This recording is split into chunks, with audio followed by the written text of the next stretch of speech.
ज्ञानवृक्ष TV में आप सभी का स्वागत है। आज आप सुनेंगे इंदिरा एकादशी व्रत कथा और इस दिन करने वाले कुछ खास उपाय जिनसे भगवान विष्णु भगवान कृष्ण का हमें आशीर्वाद मिलेगा। इंदिरा एकादशी कथा। युधिष्ठिर ने भगवान मधुसूदन से पूछा कि कृपा करके मुझे यह बताएं कि अश्विन के कृष्ण पक्ष में कौन सी एकादशी होती है। भगवान श्री कृष्ण बोले कि अश्विन के कृष्ण पक्ष में इंदिरा नाम की एकादशी होती है और इस एकादशी व्रत के प्रभाव से बड़े पापों का नाश हो जाता है। नीच से नीच योनि में पड़े हुए पितरों की भी यह एकादशी जो है सद्गति देने वाली है। सतयुग में इंद्रसेन नाम से विख्यात एक राजा थे। इंद्रसेन एक बहुत ही प्रतापी राजा था।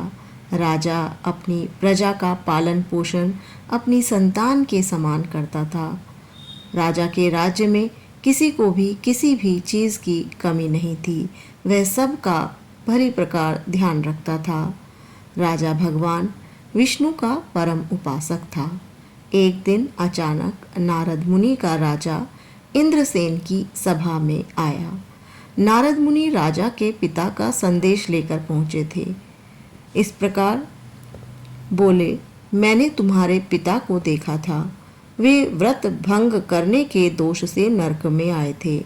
राजन, उन्होंने तुमसे कहने के लिए एक संदेश दिया है, उसे सुनो।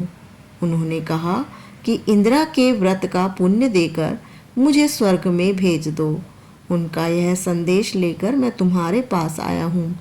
हे राजन, अपने पिता को स्वर्गलोक की प्राप्ति कराने के लिए इंदिरा एकादशी का व्रत करो। राजा ने पूछा, कृपया करके मुझे इंदिरा व्रत का फल बताइए और यह किस प्रकार करना चाहिए। राजा के ऐसा पूछने पर नारद जी ने कहा कि अश्विन मास के कृष्ण पक्ष में दशमी के उत्तम दिन को प्रातःकाल स्नान करें, फिर दोपहर में स्नान करके एकाग्रचित्त होकर एक समय भोजन करें और रात्रि में भूमि पर सोएं। रात्रि के अंत में निर्मल प्रभात होने पर एकादशी के दिन दातुन आदि करके मुंह धोएं, स्नान करें। इसके बाद भक्ति भाव से निम्न मंत्र को पढ़ते हुए उपवास का नियम ग्रहण करें। अद्य स्थित्वा निराहारः सर्वभोग विवर्जितः थो भोक्षय पुंडिराक्ष शरणम में भवाच्युत। इस प्रकार राजा ने कहा, हे नारद जी, आपके अनुसार निराहार रहकर कल भोजन करूँगा। आप मुझे शरण दें। हे भगवान, आप मुझे शरण दें। इस प्रकार नियम करके मध्यकाल में पितरों की प्रसन्नता के लिए शालिग्राम शिला के सम्मुख विधि पूर्वक श्राद्ध करें और दक्षिणा से ब्राह्मणों का सत्कार करके उन्हें भोजन आदि कराएं। पितरों को दिए हुए अन्नमय पिंड को सूंघकर विद्वान पुरुष गाय को खिला दें। फिर भगवान का पूजन करके रात्रि में उनके समीप जागरण करें। सुबह होने पर द्वादशी के दिन पुनः भक्ति पूर्वक श्री हरि प्रभु की पूजा करें। उसके बाद ब्राह्मणों को भोजन कराकर भाई बंधु नाती और पुत्र आदि के साथ स्वयं मौन होकर भोजन करें। नारद जी ने कहा, इस तरह से व्रत रखने से तुम्हारे पिता को मोक्ष की प्राप्ति होगी। उन्हें श्री हरि के चरणों में जगह मिलेगी। राजा इंद्रसेन ने नारद जी द्वारा बताए गए इंदिरा एकादशी का व्रत किया, जिसके पुण्य से उनके पिता को मोक्ष की प्राप्ति हुई और वे वैकुंठ चले गए। इंदिरा एकादशी के पुण्य प्रभाव से राजा इंद्रसेन को भी मृत्यु के बाद वैकुंठ की प्राप्ति हुई। व्रत के प्रभाव से निष्कंटक राज्य करके राजा भी अंत में अपने पुत्र को सिंहासन पर बैठाकर स्वर्गलोक को चला गया। हे युधिष्ठिर, यह इंदिरा एकादशी के व्रत का महात्म्य मैंने तुमसे कहा। इसके पढ़ने और सुनने से मनुष्य सब पापों से छूट जाता है और सब प्रकार के भोगों को भोग कर वैकुंठ को प्राप्त होता है। ये थी इंदिरा एकादशी व्रत की कथा। अब इंदिरा एकादशी पर कुछ ऐसे उपाय जिससे आपका धन धान्य बढ़ेगा। विष्णु चालीसा का इस दिन पाठ करें। केले के जड़ में जल चढ़ाएं और विधिवत पूजा करें। गरीबों और ब्राह्मणों को भोजन कराएं। धन से जुड़ी दिक्कतों से राहत पाने के लिए भगवान श्री हरि विष्णु का केसर वाले दूध से अभिषेक करें। ओम नमो भगवते वासुदेवाय इस मंत्र का 108 बार जाप करें। इंदिरा एकादशी के दिन भगवान विष्णु और माता तुलसी की पूजा करने से जीवन के पाप मिटते हैं और घर में सुख समृद्धि आती है। यदि इस दिन तुलसी से जुड़े कुछ खास उपाय अगर आप करते हैं तो जीवन में सुख समृद्धि, अच्छा स्वास्थ्य, धन की वृद्धि, घर में मंगल होने लगता है। ज्योतिष शास्त्र की माने तो इस दिन तुलसी की पूजा करना बहुत ही शुभ और फलदायी माना गया है।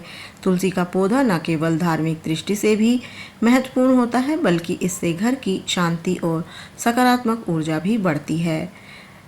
कुछ तुलसी से जुड़े भी उपाय आप इंदिरा एकादशी के दिन कर सकते हैं। इंदिरा एकादशी की शाम तुलसी के पौधे के सामने घी का दीपक जलाएं, बहुत शुभ होगा। इस दिन दीपक जलाने से घर की दरिद्रता दूर होती है, लक्ष्मी माता की कृपा बनी रहती है। जब दीपक तुलसी के पास जलता है तो उससे निकलने वाली ऊर्जा जो है वातावरण को पवित्र करती है और सारी नकारात्मकता को जला देती है। तुलसी माता को जल अर्पित करें। इस दिन सुबह स्नान के बाद तुलसी माता को शुद्ध जल अर्पित करें। जल चढ़ाते समय भगवान विष्णु का स्मरण करें या ओम नमो भगवते वासुदेवाय मंत्र का जप करें। ऐसा करने से जीवन में अच्छे कार्यों की वृद्धि होनी आरंभ हो जाती है। भगवान विष्णु को चढ़ाएं तुलसी पत्र। तुलसी का पत्ता भगवान विष्णु को अर्पित किए बिना उनकी पूजा अधूरी मानी जाती है। एकादशी के व्रत पर करने वाले भक्त जब तुलसी का पत्र चढ़ाते हैं तो उनका व्रत और पूजा का फल कई गुना बढ़ जाता है। तुलसी का पत्र अर्पण करने से विष्णु भगवान जल्दी प्रसन्न होते हैं और सभी मनोकामनाओं को शीघ्र पूर्ण करते हैं। आपको तुलसी की माला का जाप करना है। आपको एक उपाय और करना है। तुलसी की माला अगर आपके पास है तो एकादशी के दिन उससे भगवान का नाम जपना और भी बहुत ही शुभ फलदायी होता है। मन को शांत करता है, तनाव को कम करता है। तुलसी की माला से जप करने से आत्मिक शक्ति मिलती है और भगवान विष्णु की विशेष कृपा प्राप्त हो जाती है। इसके अलावा कुछ अन्य उपाय भी आप कर सकते हैं।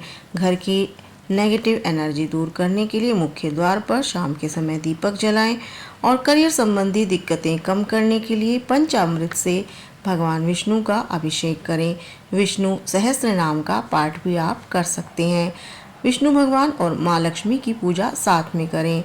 संध्या के समय भजन कीर्तन करें और अपने ग्रह को मजबूत कराने के लिए पीली चीज़ों का दान भी आप कर सकते हैं। भगवान विष्णु को चने की दाल और गुड़ का भोग लगाएं। ये थे कुछ इंदिरा एकादशी से संबंधित उपाय। आपने कथा सुनी और उपाय सुने। वीडियो पसंद आई है तो लाइक, शेयर और सब्सक्राइब करें। मिलते हैं अगली वीडियो में। ओम नमो वासुदेवाय, ओम नमो वासुदेवाय। कमेंट्स में ओम नमो वासुदेवाय लिखना बिल्कुल भी ना भूलें। भगवान की कृपा बनी रहेगी।